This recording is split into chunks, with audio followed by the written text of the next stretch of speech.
Жоғары сот кеңесі Қазақстандағы кәсіби әрі тәуелсіз судьялар корпусын қалыптастыруды қамтамасыз ететін мемлекеттік орган. Ол дербес автономды мемлекеттік орган ретінде 2016 жылы ғана құрылды. Кеңес құрамында қазір 16 адам бар. Кеңес төрағасы әрбір сот сатысынан 2 судья, 2 аудандық сот судьясы, 2 облыстық сот судьясы, 2 кассациялық сот судьясы және 2 жоғары сот судьясы. Бұл ретте жоғары сот төрағасы лауазымы бойынша кеңес мүшесі болып табылады. Заңға сәйкес судьялардың саны кеңес құрамының кемінде жартысынан құрауы тиіс. Жоғары сот төрағасынан бөлек кеңес құрамына лауазымы бойынша мәжіліс пен сенаттың тиісті комитеттерінің төрағалары болып табылатын 2 депутат кіреді.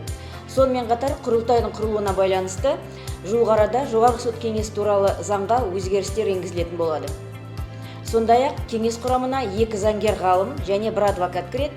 Олардың өкілеттік мерзімі барлығының 3 жылды құрайды. Жоғары сот кеңесі алқалы орган болып табылады, сондықтан барлық шешімдер алқалы түрде қабылданады.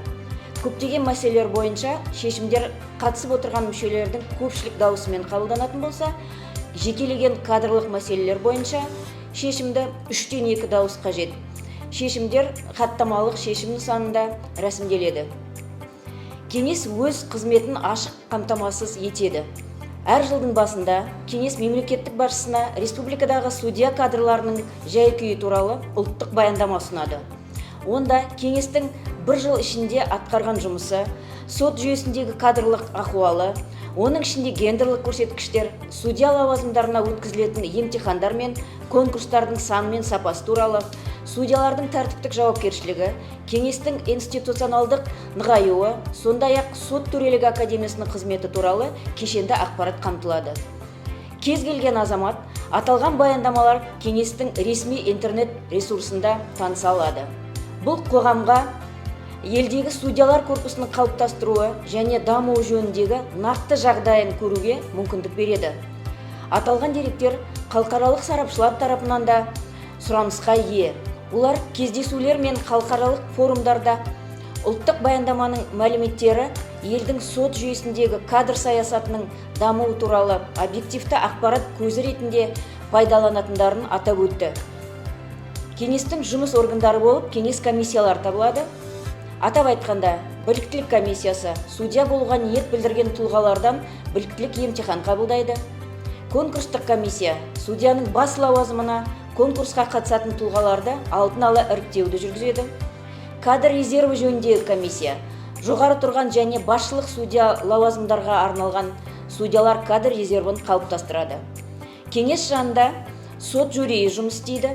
Ол судьялардың тәртіптік жауапкершілігі мәселелерін қарайтын орган болып табылады.